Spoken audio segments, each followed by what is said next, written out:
बिस्मिल्लाहिर्रहमानिर्रहीम। अस्सलाम वालेकुम। पाकिस्तान टुडे के साथ मैं हूं मंसूर आज़म काजी। नाज़रीन, 21 अक्टूबर को नवाज़ शरीफ साहब वापस आ रहे हैं। ये दावा किया जा रहा है, बताया जा रहा है, और ये बताने वाले कोई और नहीं पाकिस्तान मुस्लिम लीग नून और साबिक़ वज़ीर आज़म पाकिस्तान शहबाज शरीफ हैं, जो कह रहे हैं कि 21 अक्टूबर को नवाज़ शरीफ साहब वापस आ रहे हैं। और बताया ये भी जा रहा है कि एक प्लेइंग फील्ड जो थी, जिसका कहा जाता था कि इवन होनी चाहिए, वो भी प्रोवाइड की जा रही है। लेकिन इस सारी सूरत हाल में क्या वजह है कि नून लीग को ही यकीन नहीं कि मियाँ साहब वापस आ रहे हैं, और इसके साथ साथ जहाँ पर एक तरफ ये सिचुएशन चल रही है, दूसरी तरफ भी सिचुएशन को बेहतर नहीं। पाकिस्तान तहरीक इंसाफ के चेयरमैन का अंदर एक डिस्कनेक्ट आ गया है with the president doctor Arif Alvi. ये भी उनकी अपनी हमशीरा आलिया बीबी बताती हैं।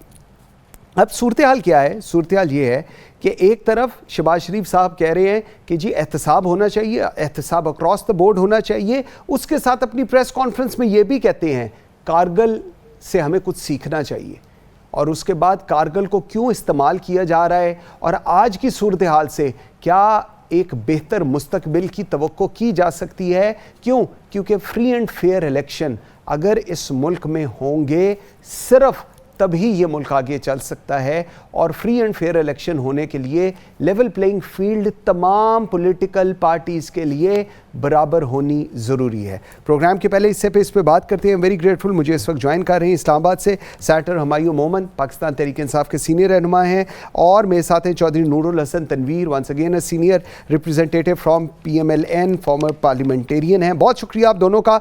चौधरी नूरुल हसन तनवीर साहब, आपसे बात का आगाज़ करता हूँ। चौधरी साहब, 21 अक्टूबर को नवाज़ शरीफ साहब आ रहे हैं, शहबाज शरीफ साहब भी कह रहे हैं, वो कह रहे हैं जी अब ऐसी क्या सराइयाँ ख़त्म हो जानी चाहिए। लेकिन ये क्या सराइयाँ तो मुस्लिम लीग नून के अंदर से आ रही हैं कि जी पता नहीं मियाँ साहब आएंगे या इस बारी फिर कहीं वापस ही ना चले जाएं, क्योंकि पहले भी काफ़ी दफ़ा रवानगी हुई और वापस चले गए। तो क्यों इस चीज़ को लेकर इतना तज़ब्ज़ुब है मुस्लिम लीग नून में? बात यह है कि इंशाल्लाह कायद मोहम्मद नवाज शरीफ पाकिस्तान तशरीफ लेके आ रहे हैं, और उस वक़्त लेके आ रहे हैं जब अल्लाह के फजल से ये सबको अज़हर मिन शम्स हो गया, सबको ये यकीन हो गया, सबको पता चल गया कि मोहम्मद नवाज शरीफ के अलावा जो है कोई शख्स की जो माजी की जो सबसे बेहतर कारकर्दगी है वो मोहम्मद नवाज शरीफ की है। तो ये दुश्मन जो चाहता है वो ये चाहता है कि पाकिस्तान में स्टेबिलिटी ना आए, और पाकिस्तान में जो है वो अवाम जो है इसी तरह मसाइल का शिकार रहे, और पाकिस्तान के मसाइल में कमी ना आए। आप 2013 से 2018 का आप सफ़र देख लें, और उसमें कोई ऐसा शोबा नहीं जहाँ पे बेहतरी ना आई हो। तो हमारा दुश्मन जो अंदरूनी और बैरूनी है वो ये चाहता है कि पाकिस्तान सही डगर पे ना चल पड़े, खुदा न खासा कहीं लाइन पे ना चल पड़े। नहीं, लेकिन चौधरी साहब देखें, आपकी ये बात तो ठीक है, लेकिन सवाल ये है कि ये जो क्या सराइयां हैं कि मियाँ साहब 21 को वापस नहीं आएंगे, ये क्या सराइयां आपकी कोई ऑपोजिशन की पार्टीज नहीं कर रही, ये खुद नून लीग की तरफ से आ रहा है कि जी पता नहीं वापस आते हैं कि नहीं। ये तज़ब्ज़ुब क्यों है? पता नहीं कौन वो बदबख्त है जिसने ये बात की है, वरना तो पूरी पार्टी जो है वो इसके ऊपर यकसू है। हम हलकों में हैं, हम अपने एरियाज में हैं। पिछले 4 दिन से मैं बहावलपुर डिवीजन में हूँ, बहावलनगर में हूँ, बावलपुर में हूँ, रहीम यारखा में हूँ। हम जो है प्रिपेयर कर रहे हैं, और अल्लाह के फजल से अवाम का जो रिस्पांस है वो बेहतरीन है। लोगों को मोहम्मद नवाज शरीफ के ऊपर एतबार है, उनको उनकी कारकर्दगी के ऊपर एतबार है। चौधरी साहब कोई ठीक है, चौधरी साहब मुझे एक चीज बताएं, ठीक है चौधरी साहब मुझे एक चीज बताएं, क्या एक मफाहमती ग्रुप नहीं? जी चौधरी साहब आपसे ही सवाल है, क्या मुस्लिम लीग नून के अंदर एक ऐसा मफाहमती ग्रुप नहीं है जो ये कहता है कि जी हम लोग डिलीवर नहीं कर सके और अवाम उस तरह नहीं निकलेगी और ना ही वोट बैंक उतना स्ट्रांग है? क्या एक ऐसा ग्रुप नहीं है, या जो ये कोई एक आधा कोई बेवकूफ शख्स है? हमने पार्टी जो होती है जमहूरियत में जो मिनहसल पार्टी देखा जाता है, जो सबसे ज्यादा जो अक्सरियत है उसको देखा जाता है। और हम पाकिस्तान की आपका आप एक इसके ऊपर कोई काश रेफरेंडम करवा लें। नवाज शरीफ को चाहने वाले, नवाज शरीफ को एतबार करने वाले सबसे ज्यादा हैं, और हम जो है ये जो कहना कि जी पार्टी में खुदा न खास्ता कोई रिफ्ट मौजूद है, कोई एक आधे को छोड़ के, अगर एक आधा गंदा अंडा तो हर जगह पे होता है, वो पूरी पार्टी को रिप्रेजेंट तो नहीं करता ना। ठीक, हम उसको लेके जो बैठ जाएंगे कि उसने ये कह दिया, उसने वो कह दिया। हम अपने लाइन पे लगे हुए हैं। हम इंशाअल्लाह ताला ये साबित करेंगे कि 21 अक्टूबर को मोहम्मद नवाज शरीफ का फकीदुल मिसाल इस्तकबाल होगा और दुनिया देखेगी कि अपने महबूब साहब बस मैंने ठीक हो गया, खामोश नहीं है, ठीक है, हम एहसान को याद रखने वाले हैं। मोहम्मद नवाज शरीफ के इस कौम के ऊपर एहसानात हैं, उसने इस मुल्क को एटमी ताकत बनाया है। चौई साहब मुझे जरा एक मिनट, चौई साहब मुझे ठीक, चौई साहब मैंने एहसान का बदला उनको इस्तकबाल करके देंगे। मैंने डॉक्टर साहब की तरफ जाना है, मुझे सिर्फ एक आखिरी सवाल का जवाब दे दें। हिफाजती जमानत करा कर आ रहे हैं, कोई मसला तो नहीं है लीगल नवाज शरीफ साहब की आमद पे? अब देखिए ये जो बात है, मैं चाहता हूं कि हिफाजती जमानत जरूर करवा के आए और फिर उसके बाद अदालत में पेश हो और उसके बाद अपने आप को इंशाअल्लाह इन्हीं अदालतों से क्लियर करवाएं। झूठे मुकदमात बना के उनके ऊपर जज अरशद मलिक जो है वो कह गया कि मैंने प्रेशर के ऊपर आके सजा दी थी। हम इतने ही कम तरफ लोग हैं कि हम उनको ये नहीं क्लियर नहीं करेंगे। एक तरफ वो आपको ऐसे उन्होंने प्रोजेक्ट्स दिए हैं पाकिस्तान को जो बुलंदियों के ऊपर ले गए हैं, और उस के साथ हम ये सलूक करते हैं कि हम उनको कामे के ऊपर निकाल दें और फिर कहें कि हम ये इसकी जमानत तो होगी या नहीं होगी। बिल्कुल ठीक है, पॉइंट आ गया जी आपका। डॉक्टर साहब 2-3 बड़े मुश्किल सवालात हैं आपके लिए। एक लेवल प्लेइंग फील्ड की बात होती है, आप लोगों की तो लेवल प्लेइंग फील्ड ही इस वक्त कोई नहीं, आपको तो एक बंद करके उन्होंने रखा हुआ है और उधर कहा हुआ है कि अब इससे आगे आपने कुछ बोलना भी नहीं है। तो इलेक्शंस जिनकी बात आजकल बाज़गश्त हो रही है, जिसको लेकर बाकी पॉलिटिकल पार्टीज जलसे कर रही हैं, अभी हमारे प्रोग्राम से पहले भी एक जलसा हो रहा था, मरियम बीबी उसमें खिताब कर रही थी। पाकिस्तान तहरीक इंसाफ इलेक्शंस, कितने आप लोग ऑप्टिमिस्टिक हैं उस लेवल प्लेइंग फील्ड के लेकर, जिनको आज चॉइस साहब बड़े उसको लेकर पूरी उम्मीद है, लेकिन आपसे मुझे लग नहीं रहा इतनी कोई पूरी उम्मीद थी? बिस्मिल्लाहिर्रहमानिर्रहीम। देखिए, सबसे पहले हमने बहुत सारी बातें सुनी हैं जो हम समझते हैं या जो लोग कह रहे हैं कि हिफाजती बेल या जमानत, जी मुझे समझ नहीं आती पाकिस्तान का वो कौन सा कानून है कि जो एक शख्स जो कि कन्विक्टेड हो, सही है या गलत है, उसको छोड़ दें, एज ऑफ नाउ कन्विक्टेड है, और उसके बाद पिछले 4 साल से जिसको हम कहते हैं कि भगोड़ा है, या दूसरे लफ्ज़ों में कहते हैं कि वो अब आए, अपने जितने भी उनको बुलाया गया था उस टाइम पे नहीं आए, तो उसको मफरूर या जो भी डिक्लेयर करते हैं, जिसको हम आम तौर पे भगोड़ा कहते हैं, उसका बेल का सिर्फ एक तरीका होता है कि उसने पहले जेल जाना होता है, जेल से वो अप्लाई करता है, पहले सरेंडर करता है और वो करता है। अच्छा, ठीक है। अब इसका कानून ये है कि अगर वो मुल्क से बाहर है तो जो पॉइंट ऑफ एंट्री है, उस पॉइंट ऑफ एंट्री में जो भी रियासती इदारे हैं, चाहे वो पुलिस के हैं, चाहे वो ISI है, चाहे वो FI है, मेनली FI और पुलिस के होते हैं, वो उसको वहां से ही पकड़ के जेल में ले जाते हैं। फिर जो अगली पहली अदालत होगी, जिस दिन होगी, उस दिन अदालत में पेश करेंगे और उसके बाद उनको हिफाजती जो भी मिलता है वो मिल जाए, ज़रूर मिलना चाहिए। अगर वो डिज़र्व करते हैं उनको ज़रूर मिलना चाहिए। अगर गलत फैसले हुए हैं तो उनका ज़रूर इजाला होना चाहिए, लेकिन एक तरीके से। ठीक है, मुझे इस पर कोई इतराज़ नहीं है। अगर किसी ने गलत फैसला किया तो उसको ठीक होना चाहिए, जस्ट बिकॉज ऑफ के वो हमारे ओपोनेंट है, उससे ये नहीं है कि उनके खिलाफ गलत फैसले हो, लेकिन तरीके से। पहले उनको जेल जाना होगा, उसके बाद निकलना होगा। अब बात आ गई कि जिसे कहते हैं कि वो लोग, अब हम पहले मुझे बता देना कि ये जलसा था या ये कॉर्नर मीटिंग थी, क्योंकि पिछला भी जो जलसा हुआ था बाद में पता चला वो कॉर्नर मीटिंग थी। अच्छा, तीसरी बात, जब आप लेवल प्लेइंग फील्ड की बात करते हैं, ठीक है, देखिए पाकिस्तान तहरीक इंसाफ को इनकी लेवल प्लेइंग फील्ड नहीं चाहिए। उसकी वजह, इनका लेवल इतना नीचे है, इतना नीचे है कि उसके लिए पाकिस्तान को आपको खड्डे में फेंकना पड़ेगा, तब कहीं जाके इनकी लेवल प्लेइंग फील्ड इनको मिलेगी। वजह यह है कि इनकी पार्टी में जो 1985 में प्राइम मिनिस्टर था वो आज भी प्राइम मिनिस्टर है या उसके लिए उम्मीदवार है, जो 1985 में फाइनेंस मिनिस्टर था वो आज भी फाइनेंस मिनिस्टर के लिए, जो इनके इंफॉर्मेशन मिनिस्टर के लिए था वो आज भी इंफॉर्मेशन है, जो इंडस्ट्रीज के लिए था वो आज भी है, जो इंटीरियर में वो आज भी वही 20, 25, 30 बंदे हैं जो पिछले 40 साल से हैं। ये इनकी पार्टी है। इससे लेकिन डॉक्टर साहब मेरी बात सुने, इससे ज्यादा बोसीदा, ठीक, लेकिन एक मिनट है जना, इससे ज्यादा गली सड़ी पार्टी और कौन सी हो सकती है? लेकिन आप मेरी एक बात सुने, आप कह रहे हैं गली सड़ी, मैं कह रहा हूं कितने परसिस्टेंट है इस चीज को लेकर। पहले वजीर आला, फिर वजीर आजम, फिर वजीर आजम, फिर वजीर आजम, और अब चौथी मरतबा वजीर आजम की बात हो रही है। आप लोगों का पता ही हमें कोई नहीं चल रहा। एक दफा प्राइम मिनिस्टर बने और उसके बाद कोई परसिस्टेंसी नहीं है पीटीआई की। वैसे मैं आपको बताता हूं, मुझे मैं आपने जो बात की ना बड़ी अच्छी की है। अच्छा, उस बात पे मुझे आइंस्टाइन का मुकालमा याद आ जाता है कि अगर आप एक ही काम, गलत काम जो कर रहे हो वो बार बार करोगे जो उससे रिजल्ट अच्छा नहीं आएगा। अच्छा, इन लोगों ने हमेशा कहा हमने बहुत बड़े बड़े प्रोजेक्ट किए, हमने, इन लोगों ने ऑरेंज ट्रेन बनाई है, इस्लामाबाद में मेट्रो बनाई है, लाहौर में मेट्रो बनाई है, और ये क्रिटिसाइज करते थे केपी की मेट्रो को। मैं आपको एक बात बता देता हूं फर्क क्या है। इन्होंने 3 बनाए, पीटीआई ने एक ही प्रॉब्लम प्रोजेक्ट किया है जो मेट्रो का था।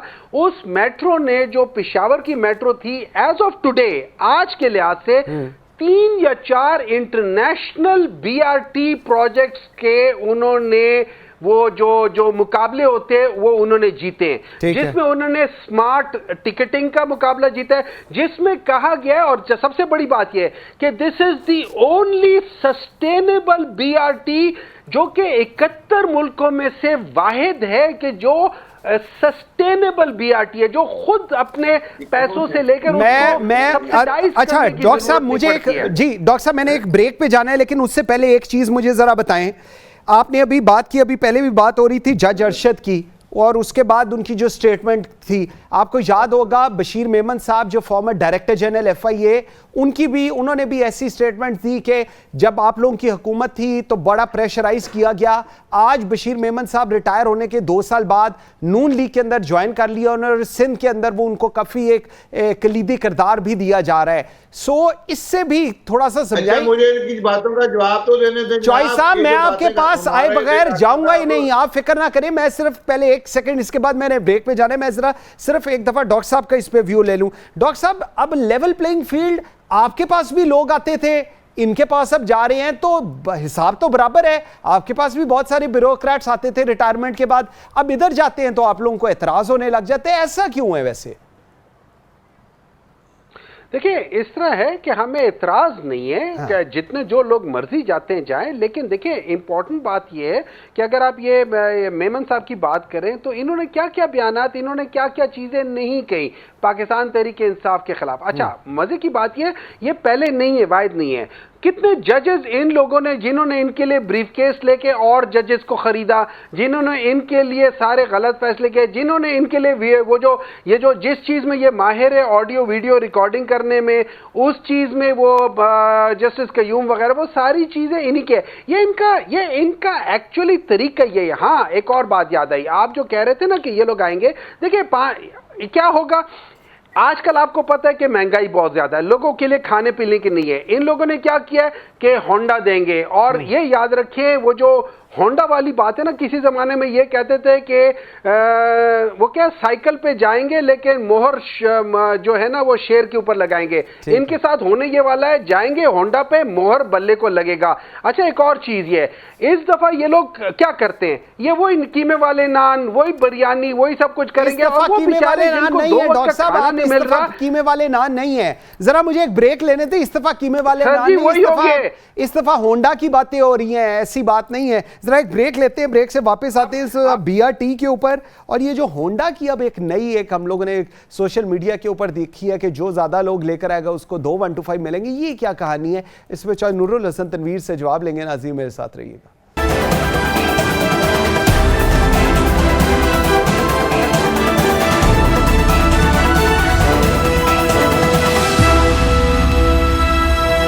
Welcome back after the break. जी, चाहे नूरुल हसन तनवीर साहब जरा जवाब दें। वो कह रहे हैं सबसे अच्छी सस्टेनेबल BRT जो थी वो पेशावर की थी, आप लोग उसके ऊपर तनकीद करते थे, और ये जो बल्ले का ऊपर लोग निशान लगाएंगे और 1 to 5 पे जाएंगे, ये भी जरा समझाएं, ये आप लोगों ने क्या शुरू किया नया?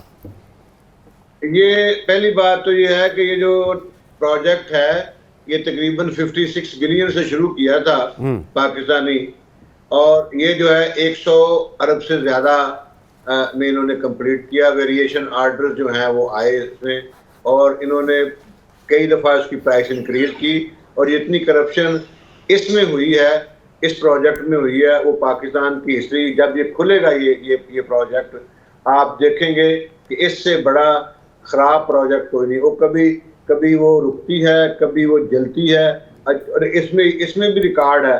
कार्ड का स्मार्ट होने का मुकाबला जीतना, मुझे तो जो डॉक्टर साहब हैं इनकी समझ नहीं आई कि ये पता नहीं किस दुनिया में रहते हैं, अभी भी इस वक्त भी किस दुनिया में रह रहे हैं।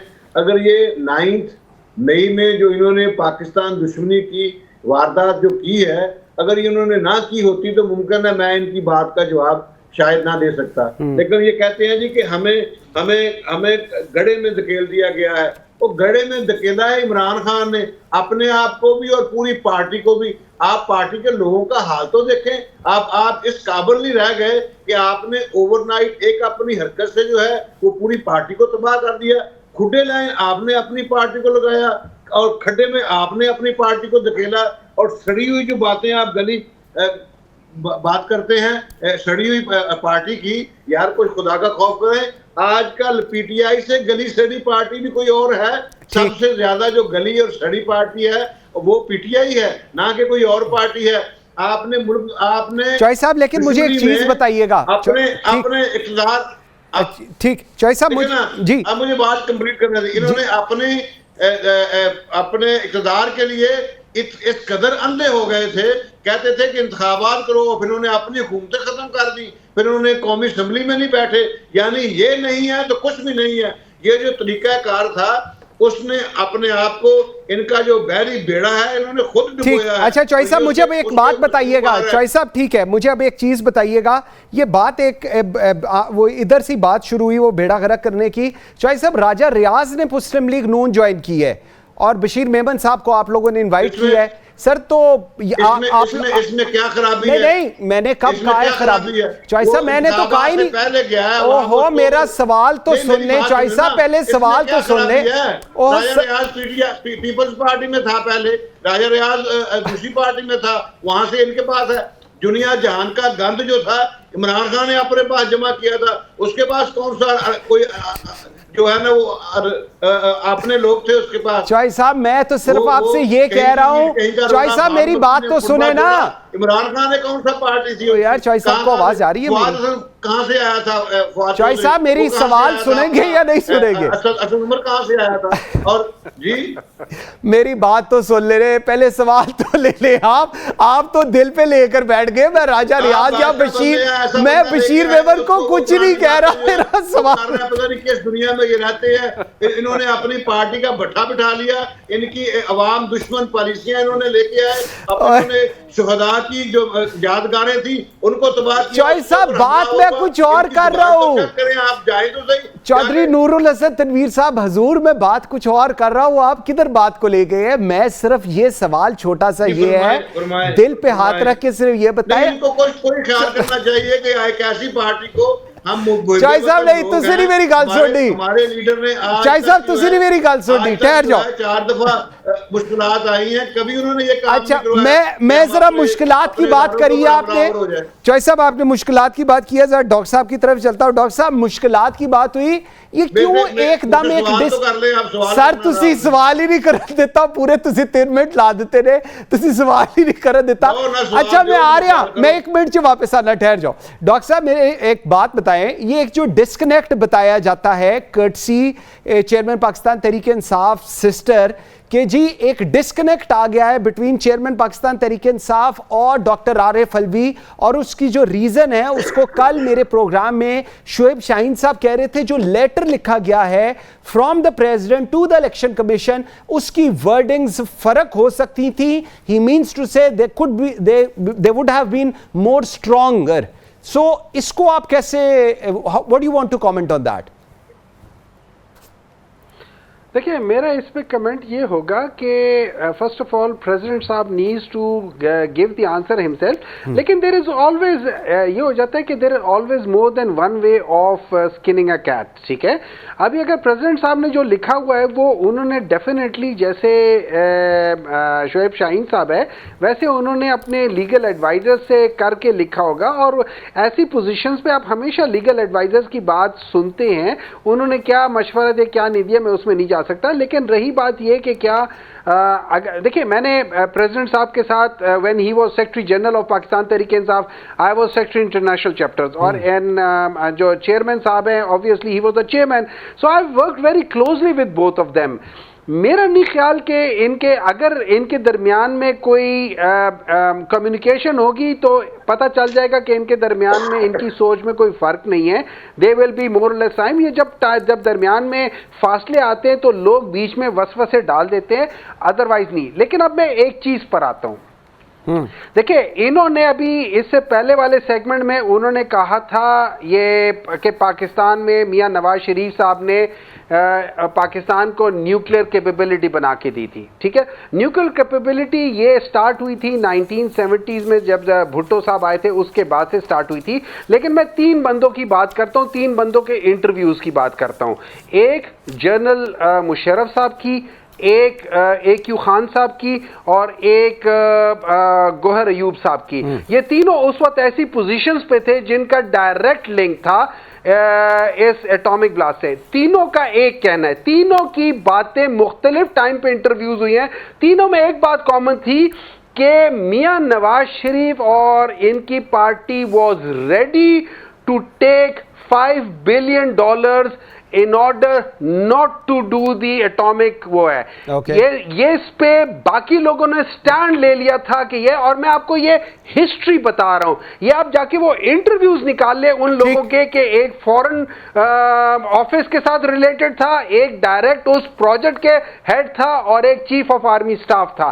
इन तीन लोगों की डायरेक्ट बात कर लूं एज अपोज टू मियां नवाज शरीफ, जिन्होंने आज तक सच्ची बात नहीं की। Okay. और वो आएंगे इसलिए नहीं कि उनको पता है कि अगर वो आगे वो जेल में जाएंगे। और ये याद रखें, पाकिस्तान की आवाम किसी बुज़दिल लीडर को नहीं मानती। वो डॉक्टर साहब आपको कैसे, अच्छा पाकिस्तान में रहता नहीं है। डॉक्टर साहब आप मुझे साहब में एक सेकंड मैनू ते सवाल कर लेने दो, एक सेकंड ठहरो। नहीं डॉक्टर जो है वो है बुज़दिल, डॉक्टर हमारा लीडर चौई साहब एक सेकंड, सिर्फ एक सेकंड। डॉक्टर साहब आप मुझे बताएं, आपको किस तरह लग रहा है कि नवाज शरीफ साहब किसको वापस नहीं आएंगे? मतलब based on what you think so कि वो वापस नहीं आएंगे? शॉर्टली जरा बताएं।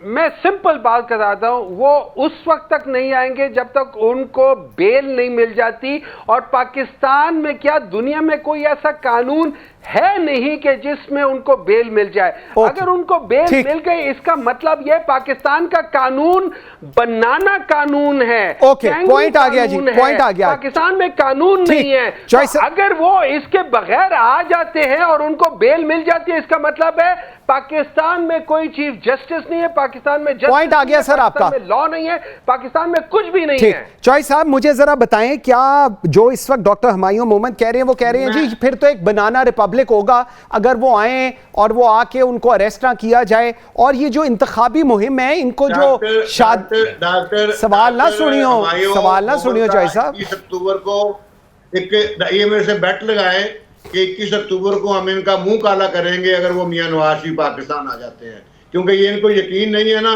और ये मान नहीं रहे बात। दूसरी बात ये, किस कानून के तहत इमरान खान को एक दिन में 11-11, 12-12 दिन जमानतें मिलती रही, और फिर ये कहा गया कि जनाब गो टू सी यू को कौन सा कानून था? आज तक मुलजिम को किस तरह से आप गो टू सी यू कहते हैं? वो कौन सा कानून था? मुझे बता दें आप कि उनको ये कहा गया कि इनको किसी आइंदा और किसी मुकदमे में भी नहीं आप पकड़ सकते, उसकी भी वो जमानत दी गई। आप किस कानून की बात कर रहे हैं? बनाना रिपब्लिक तो ये जो हमारे साबका चीफ जस्टिस है उन्होंने बनाने में कोई कसर नहीं छोड़ी। ठीक हो गया सर, ठीक हो गया। एक जुआरी को उन्होंने अपना साकब निसार ने सर पॉइंट आ गया, अमीन कह ठीक दिया। इससे बड़ा जुल्म और ज्यादती नहीं हो सकती। ठीक हो गया चौधरी नूर, ठीक हो गया चौधरी नूर साहब, मेरे पास टाइम बिल्कुल सर ख़त्म हो गया। नूरुल हसन तनवीर साहब, सैटर मायू मोहम्मद साहब, बहुत शुक्रिया आप सारों का जी। एक ब्रेक लेते हैं नाज़रीन, ब्रेक से जिस वक्त वापस आएंगे तो नादिरुल तुर्क जो कि डिप्टी हेड ऑफ मिशन है embassy of state of Palestine, वो हमारे साथ होंगे, बात करेंगे उनसे, मेरे साथ रहिएगा।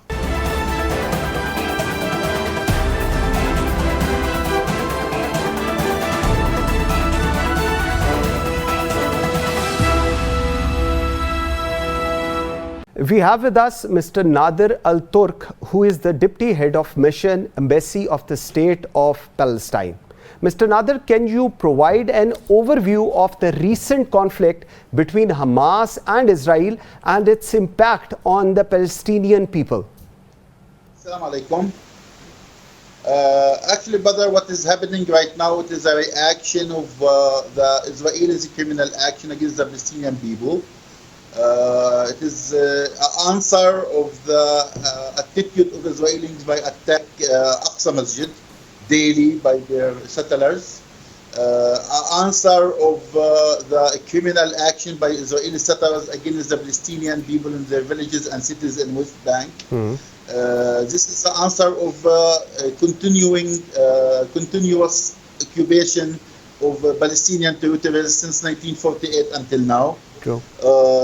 This is the reaction by the Palestinians against the criminal action of the Israelis. We hope so.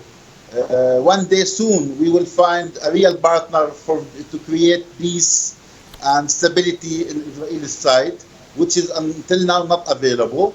The only leader, Israeli leader, was looking for peace and was wise enough was Mr. Ishaq Rabin, which he was killed actually by the Israelis themselves, who are right now leading the Israelis people. Okay. My question is this: Israeli Prime Minister Netanyahu tells Palestinians in Gaza to leave now, and he's about to bombard the besieged strip Gaza. Where exactly are they supposed to go if they can't leave? Because practically they all live there. Most of the Palestinians in Gaza Strip are refugees, so the only place they're going to shift to is their own territories, on their own villages and homes, which was transferred from it by Israeli criminals in 1948. Okay. So all of them have the only opportunity for them only to leave Gaza to their grandfathers and mothers. Homes and villages, which is right now named Israel. So facilitate Mr. Netanyahu need to accept the international resolution 194, which is giving the right of return for the Palestinian refugees to their own home and territories, and open the borders to come back to their villages. After that, if he like to come to Gaza to be the guest of the freedom fighters there, he is welcome. Right. Following the recent brutal attacks by the Israel, can you please provide the insights of the humanitarian situation at Gaza and the West Bank? Actually, Gaza under siege since 2006. Right now, the Israelis last night decide to stop supplying food, supplying water, and cut the electricity network on Gaza.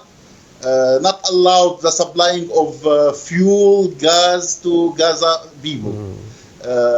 So which means we are speaking about suffering of the Palestinian civilians there.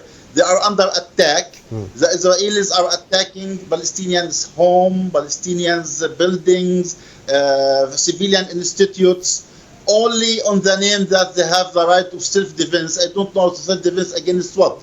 Against civilians' lives, against civilians' children, civilians' women, civilians' school, civilian institutes, civilians' buildings and homes. What kind of right of self-defense?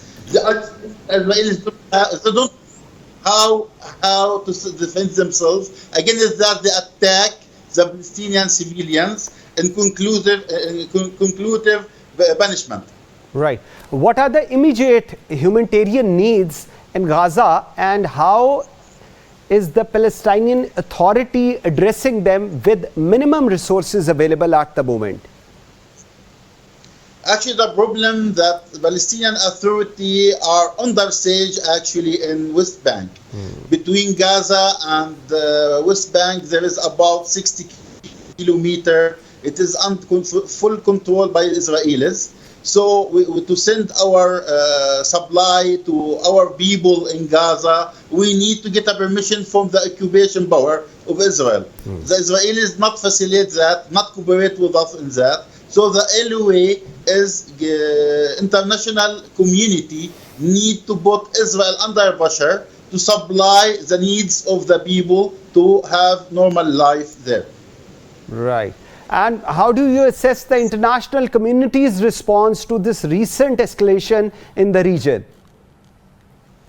Actually, we are sad about the reaction of the international community. True. Because they are supporting the criminal against the victim. They are supporting the Israelis against the Palestinian. Exactly. They are speaking about right of defense for the Israelis and ignoring the right of defense ourselves for the Palestinians. So double standard appear by international community, and this will make more circle of violence and more circle of blood in our region. Just not supporting reaching peace and stability in the region. We hope so international community to take off their black glasses and looking in fair and just way to the two parties and understand that they create a problem by establishing Israel on the land of Palestinian people, Palestinian homeland.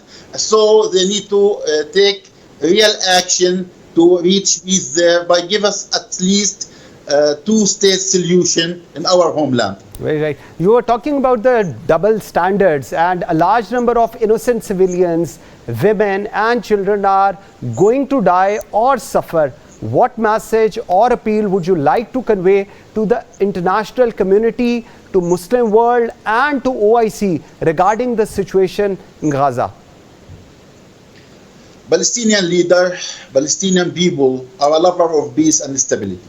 What we are looking for is peace, our freedom, our independence, looking for our own rights, which is mentioned by international resolution, was taken by the United Nations. We are looking to activate the international law to be a bear in Palestinian land. We are looking for just and fair and stop dealing with double standard with our people. No one is above the law. Israelis dealing with the world that they are above the rules and above the international law.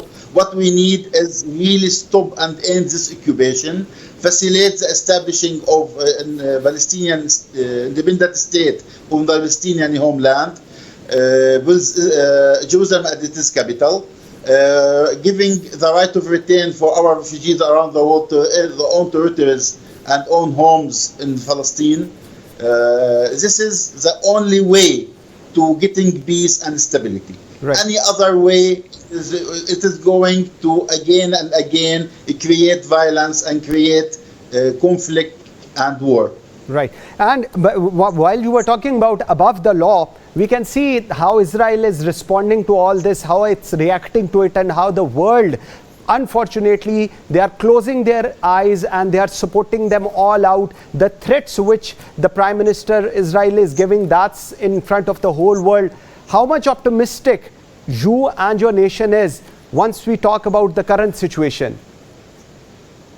We are very optimistic, actually, because, this is not the first battle between Israelis and us. True. The Israelis getting a battle with us in 1968 in Karama, when we was in battle hand by hand by our brothers Jordanian army.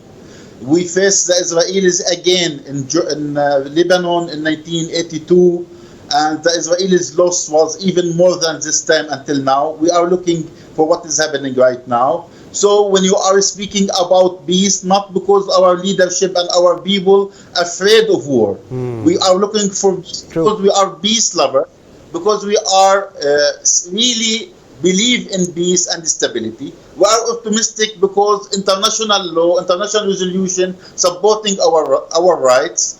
Only the Americans, only some of our countries in Europe are supporting the criminal against the victim. The issue need to be in stop and end occupation, stop and end double standard. You can't use two principles for the same case. In Ukraine, you speak about freedom fighter. In Palestine, you speak about terror. In Israel, it is a power of occupation. True. On the other hand, you are dealing with them as they have the right to defend themselves. Who is need to defend themselves? We are under attack. Our homeland is occupied by the Israelis. The settlers keep attacking us. So we have the right to defend ourselves in all the tools we have between our hands. Absolutely. So the international community need to accept that, and they need to follow the international law, need to follow the international resolution, and keep blind when they are supporting the power of occupation, Israel's power. Thank you very much, Mr. Nader Turk, for taking the time out for this interview. Pakistan and the people of Pakistan pray for the safety of every Palestinian. Pakistan is very heartbroken on this escalating violence in the Middle East. We stand in solidarity with Palestine. We are concerned and we demand immediate resolution of Palestine issue. नाज़रीन, आज के लिए इतना ही. मुझे मंसूर आज़म काज़ी को दीजिए इजाज़त. अल्लाह हाफ़िज़.